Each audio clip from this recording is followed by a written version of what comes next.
the Cougar Tailgate, where BYU fandom lives. Here's your host, Jason Shepard. Every time I hear that music, by the way, I wonder if the clap was part of the music or if that's like Cole in the background every time, just, clapping along. What's up, Cougar fans? Welcome in to Cougar Tailgate. Hey, we finally got basketball games to talk about, and the game against Gonzaga probably went about how you expected. But look, it comes with more hope for West Coast Conference hoops in the future. My name is Jason Shepard, and normally I'm on this show with Lauren McLean, but congratulations are in order to the McLean clan. Lauren, not here today, probably not going to be here at least next week and maybe the week after.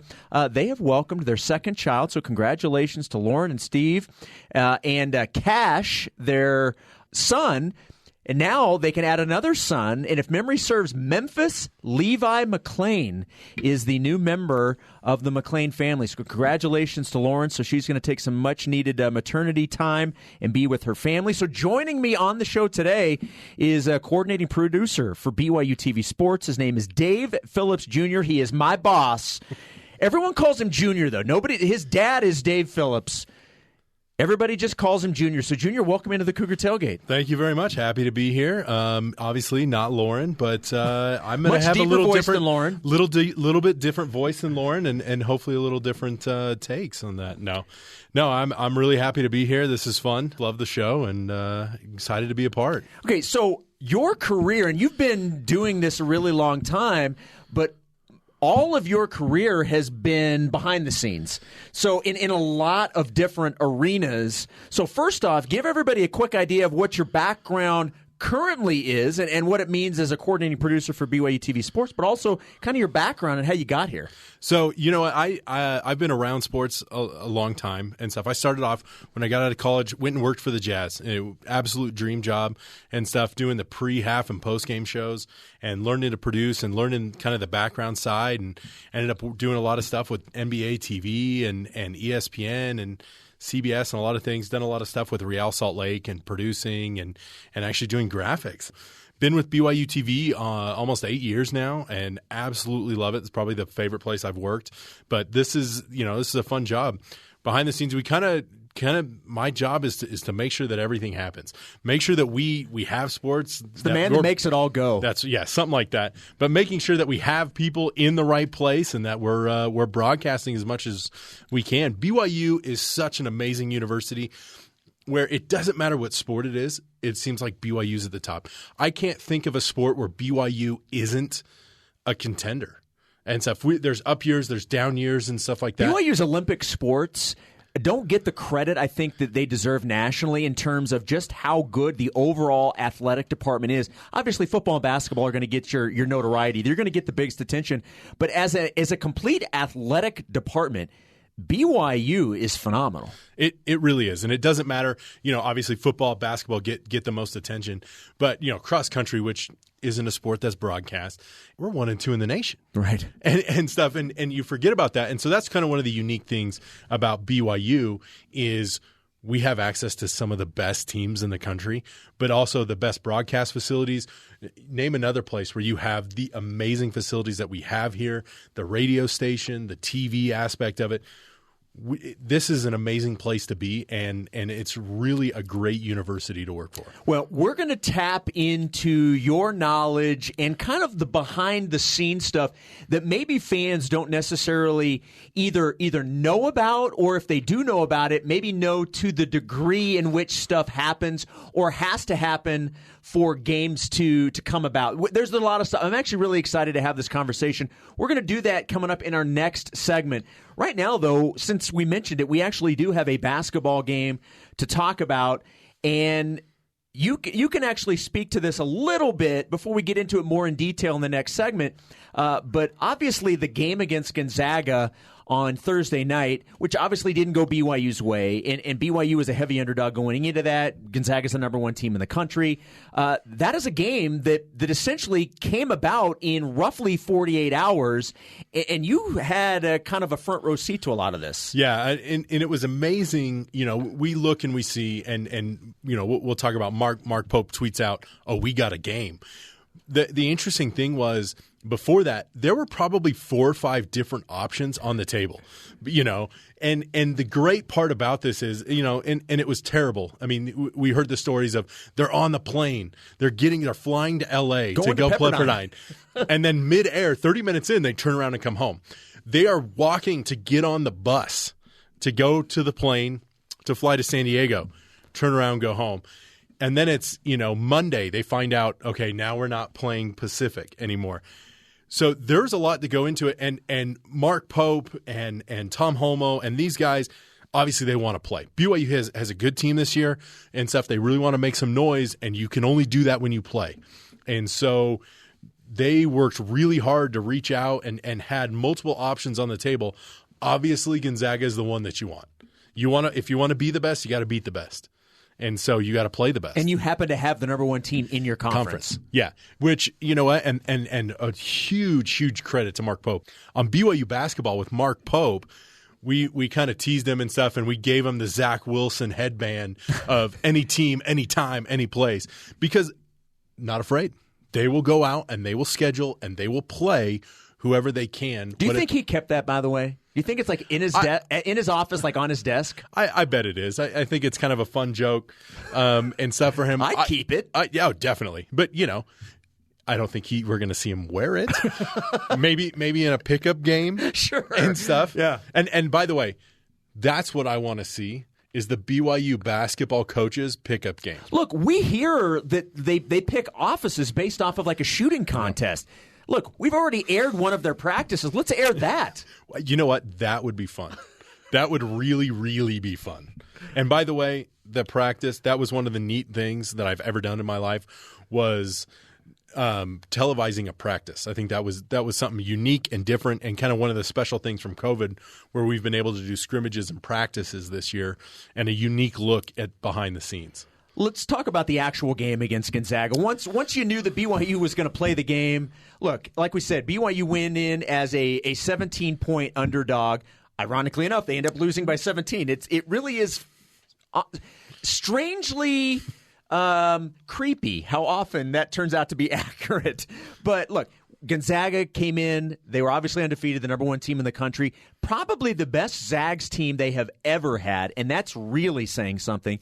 But this is a team that had 4 wins against top 20 teams, and we're not talking about eking out victories. These were wins over top 20 teams where Gonzaga was in control of these games, and they came out and really flexed their muscles early, and BYU found itself down by 20-4 in the first 6 minutes. Yeah, well, it was 23-2 early on. It had kind of the shades of that Boise State game where down 14-0 in the Boise State game and kind of that slow start, and then they get going, and then there was a point where they cut it to 13 and you thought, you know what, if they could have this by 10 at halftime, okay, we could start to see, but Gonzaga started to pull away. I mean, obviously we don't, I think, talk about it enough. They don't quite have a nickname yet of like the Fab Five. Mm-hmm. I wonder in 5 years, are we going to look back and say, okay, this Gonzaga starting lineup is ridiculous with Timmy, with Suggs, Kispert. This is a complete team. I think one of the biggest things that you saw is they missed a shot. They were there. They were trying to get the rebound and put it back. They were very aggressive, very well coached, and just fundamentals. Well, and I think going into that, and I interviewed Cody Feger multiple times. It was if you listened to the pregame before, you heard the story behind that. He was gracious enough to do the pregame interview 3 times in a row because obviously it took 3 times for BYU to actually be able to play a game. So he was kind enough to do it all 3 times. But he had talked specifically about one of the things they're working on was transition defense. And that's something that Gonzaga, used against BYU. That BYU struggled with that early in the game, and that's something they knew Gonzaga had shown the ability to just work teams in transition. If you turn the ball over, they're gone. And how many times did we see that? Like, a turnover or a bad shot, and Gonzaga was on the move, and it didn't take them long to go right to the rim for a layup. Yeah, and it seemed like every rebound, whether it was offensive, defensive rebound, they were there. But then they were also out in front. and BYU didn't have very many fast break opportunities. And a huge credit to Gonzaga, to Coach Few, and just their planning and preparation and what they were able to do with a very good BYU team. I mean, it's sad because you look at it and you think, okay, hey, BYU, they lost by 17. They were down by 30 plus in the second half. But this is a very, very talented BYU team. This is a tournament team. Well, and I think that the fact, and you alluded to this, the fact that they didn't just pack it in and just coast the rest of the way. They had multiple runs, both in the first and the second half, where they pulled the game close. And look, you had guys like Gideon George that played really well. Caleb Lohner had a career high with 13 points. That's back-to-back games for him where he's posted career highs. His last game, which was all the way back on the 23rd of December against Weberry, had a career high 11. And then he had a career high against Gonzaga with 13. This team never gave up. And I know in listening to Coach Pope afterwards, as he was talking with Greg and Mark on the postgame show, he was certainly appreciative of that, but also that's what he expects from this team. This team is not they're not just going to give up. They will always fight. And as a coach, that's all you can ask for. And more times than not, if you have a team that has that mindset, you're going to win a lot of games, which obviously BYU has. Yeah, and they're so well coached, and you can see that in the way that they play, and the fight that they didn't give up, and that, hey, we're down. We're not going to win this game, but you know what we're going to do? We have got two big games coming up with St. Mary's and San Francisco, the other top teams in the conference. Fingers crossed. You've got to build that momentum and stuff. You can't just lay down. Hey, you may not win this game against Gonzaga, but you need to get ready. And Caleb Lohner and Gideon George and these other guys that aren't Alex Barcelo need to step up and be ready to go. Yeah, certainly fingers crossed that the two games on the road next week against both, as you mentioned, San Francisco, St. Mary's, both teams from California, and we realize the inherent uncertainty in terms of playing games against teams in that state.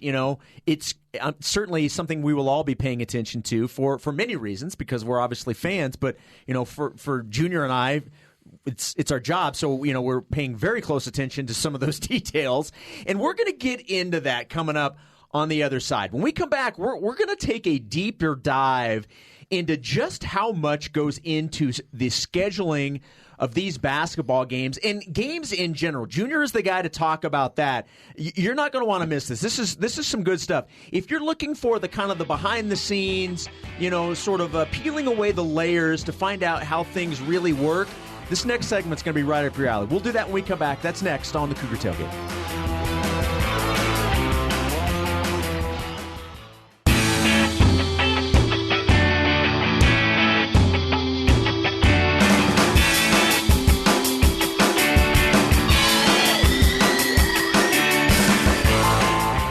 Into the Cougar Tailgate. My name is Jason Shepard, joined today by Dave Phillips Jr., a.k.a. Junior. And first and foremost, we're now into segment 2. You enjoying this, by the way? Oh, love it. Absolutely. This is a lot of fun.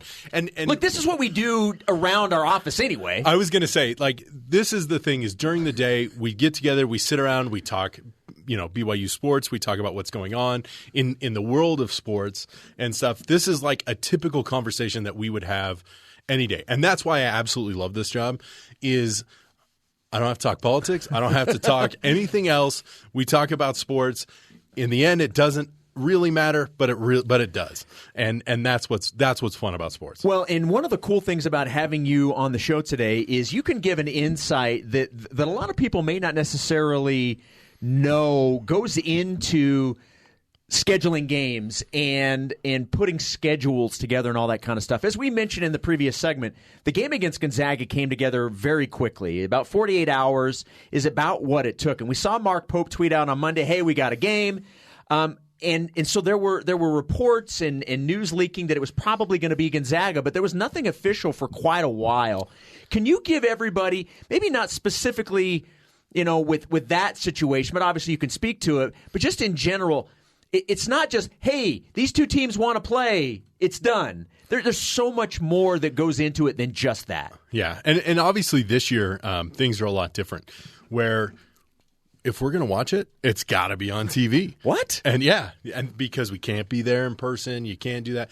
So when these games come together, so we see Mark Pope tweet on Monday, hey, we got a game, emphasizing a game and stuff. And I think then we kind of all realize, okay, this has got to be big. This has got to be Gonzaga. The coaches knew Monday. They had, I'm sure Mark Pope and Mark Few have talked about that of how this came together between the two of them. But then it has to go through the conference and the TV deals. And TV deals are one of the most important things when it comes to this major college basketball and college football to get these games, because you got to have it on TV. Mm-hmm. And if you've got the number one team in the country, they're on TV every week. Well, and you have multiple television partners, kind of a pecking order of how that works. So the West Coast Conference has really 3 to 4 different TV deals. So ESPN has first right of refusal. Any game that comes up, ESPN goes, yeah, I want it. No, I don't. So you'll see every BYU Gonzaga game, because they know it's going to be a game. Right. If there's a team in the West Coast Conference that's going to beat Gonzaga, BYU's kind of proved that it's BYU. them. Yeah. St. Mary's a little bit and stuff, but those games, so ESPN knows there are BYU fans across the country. We're going to have that. So they have first right. Second is CBS Sports. And then third, on the road, when BYU's away from Provo, it's Stadium. When they're in Provo, BYUtv, we've got it. We've kind of got third-tier rights on home games and stuff. So a lot of this goes into it. So once the coaches decide we want to play, it goes to the conference, and the conference says, okay, we'll have you guys play. And they'll do what's best for the conference. We can't schedule Gonzaga, St. Mary's, and San Francisco every week, which would be cool, which would be a lot of fun. Are we sure we can't? Because that would sure be a heck of a lot better than some of the other teams at the bottom of the conference. But, the conference got to look out for the conference. So the conference has to approve the deal. And then they go to ESPN and say, okay, we've got this for you. Would you like this? ESPN has a certain amount of time to decide. Then CBS.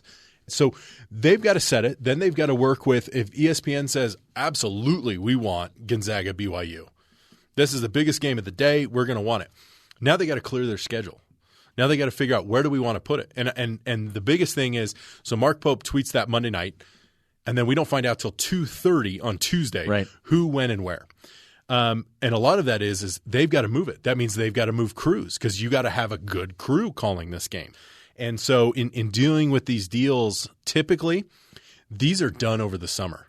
Once the schedule's set, ESPN has a month or two to kind of go through and say, all right, these are our games that we know we're going to want. And then CBS, once ESPN chooses, they pass it off and say, okay, these are no longer available. CBS chooses. And they have a certain amount where they have a minimum of 9 games, I believe, that CBS picks up. So they have 9 or more, whatever they go through and they decide of what works best for their schedule. What was interesting this year is, if you look at the non-conference schedule, and no one happier than me, we got a lot of games on BYUtv. Right. But a lot of that is the chaos of basketball getting pushed a little later, football kind of getting pushed a little later. And so in those, even though there were some marquee games, we had we had the Utah game. Right. We had the 2 biggest non-conference games in Provo on our air, and that was just because there was football. And ESPN and CBS and these other networks have to prioritize what they want to show. Well, and in the specific situation with BYU and Gonzaga, one of the questions you have to ask yourself, okay, so is this going to be an added game? Is this going to be a third matchup between these two? Or, as it obviously turned out, this is a rescheduling of the game that was originally scheduled February 6th at Spokane. So it was not in addition to the game in Spokane in February and then the home game at the end of the month in Provo. This is taking the place. So then that opens up another date for Gonzaga. So there are all of these different moving pieces that you have to follow before you officially get to saying, yes, it's done. We know where it's going to be. We know what time it's going to be played. It's a go. There's so many things that have to fall into place before you even get to that point. Yeah, the conference has to do this. The conference is the one who's making this choice. Do we want BYU and Gonzaga playing 3 times?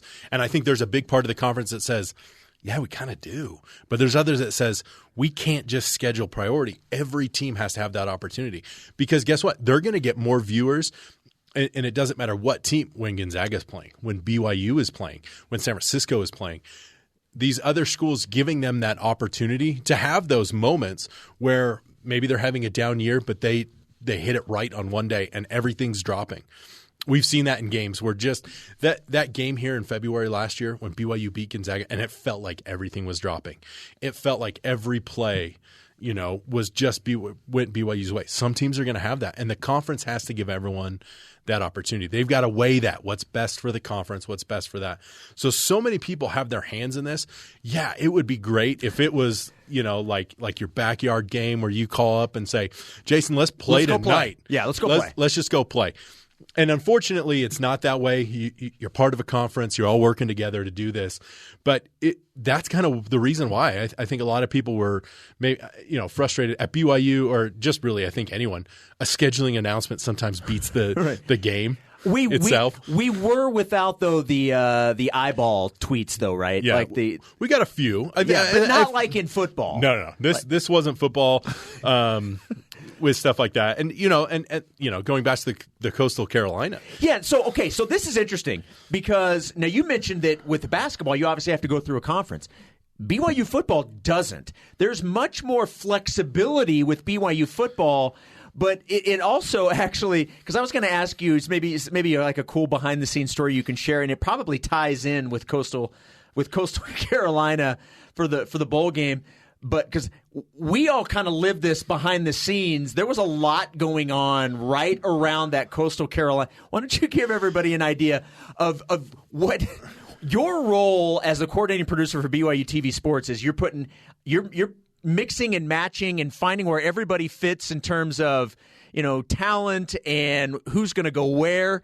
Give everybody an idea of what that week specifically was like. Well, Coastal Carolina and the bowl game were two kind of different things, but very similar. Yes. So, like with the Coastal Carolina game, BYU basketball was in Connecticut and playing in this tournament, and Mark Pope really wanted the coverage, especially in a COVID year. So we sent Jerem Jordan up there to do that. Well, they were flying home on that Thursday after the tournament and stuff. And we were thinking, do we move them Wednesday because the game got moved against St. John's and stuff. So we're kind of working flights and moving. And then all of a sudden we're hearing rumors, wait, there's Coastal Carolina. Wait, are they really going to play? The equipment truck's leaving in the middle of the night, but we haven't seen an announcement yet. So we having to make the decision who goes where and what. So Spencer, who's been covering football, we fly him across the country to Myrtle Beach. Jerem comes back. Travis Cameron, our producer, shooter, editor extraordinaire, flies from Connecticut down to Coastal Carolina in the hopes that this game's going to happen. So that was crazy.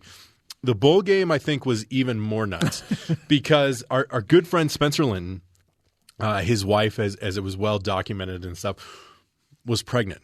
And so then you're dealing with that aspect of it of we don't know when she's going to have a baby. And then they add this game. It's in between two men's basketball games. And so, working with you, with Jerem and Spencer, and we had to make a decision a couple nights before who would go out to Boca Raton because I'm not sending Spencer to Florida if his wife goes into labor. And there was some we thought it was happening. And it didn't. We ended up getting everything covered and stuff like that. But just as thin as we were stretched and making sure that, okay, Greg's in Boca Raton. So that means obviously Jason's got to call the men's game on Monday. But can Greg physically make it back from Boca Raton to Salt Lake to do the Weber State game, which is a little early. It's a 5:00 game. So there are all these moving parts of making sure that we have the coverage, that you can listen, that you can watch as much BYU sports as possible. And it's a lot of like, okay, Jason, if Spencer's wife goes into labor this day, you're calling this game and this game and this. If she doesn't, then you're doing this, this, and this.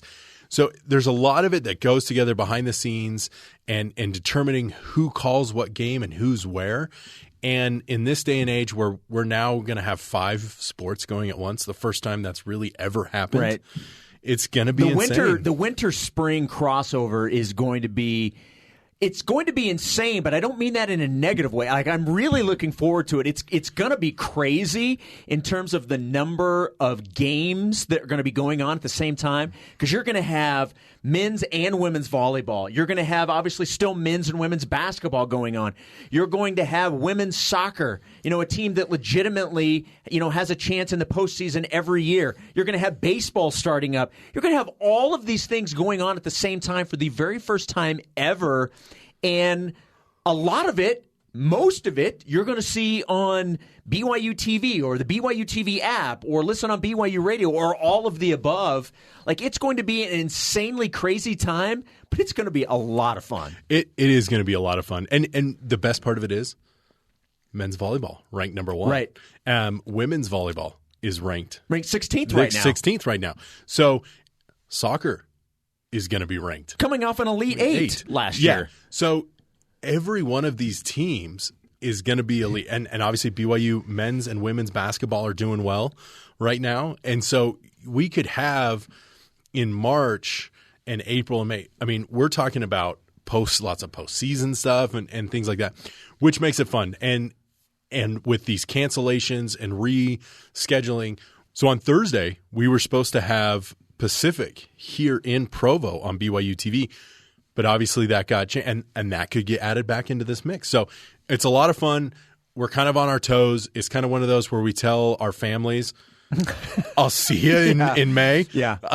But it really, of all the jobs to be doing, covering BYU sports is probably one of the top. Yeah, I mean this in all sincerity. There is not a day that goes by that either on my way into work, while I'm at work, or driving home, I don't feel extremely blessed to be able to do what I do and for essentially my passion to be what my career has turned out to be. Like, it's unbelievable. And I was actually going to ask you, because a lot of times we'll ask, especially over the last couple of months with everything going on with the pandemic, we'd always ask somebody on the show, so under normal circumstances, what's your job like? I can't even ask you that because under your current title, you got the job in February. All of this happened in March. You don't know what a normal schedule and routine is right now. No, not really. I started, we were getting ready for the West Coast Conference tournament. We come back and a glimpse at, I don't know how many people know this, CBS had contacted us. They wanted to do, when they did the bracket reveal, they wanted a camera at the BYU practice facility on the team. They were really hyped about BYU and their chances in the tournament and things like that. And going from that high to the absolute low of canceling season stuff, I tell my wife, I'm excited to see what 2022 or 2023 is like. Hopefully outside the pandemic and a quote unquote normal, but really I can't complain. This is a ton of fun, and a bad day at the office is a loss, but you're still having fun. Yes. You're still covering BYU sports. Well, hey, great job. Thanks for doing this. Appreciate it. Hopefully you enjoyed yourself. Absolutely. All right. That's going to do it for our show today. You can join the Cougar Tailgate virtually, of course, every Saturday at noon Mountain Time, or you can download, rate, and review our podcast on Apple, TuneIn, Stitcher, Spotify, or on BYURadio.org. West Coast Conference play is finally here. I guess the question is, how many games will BYU basketball actually play? Only time will tell. Thanks for tuning in. Appreciate it. This has been the Cougar Tailgate.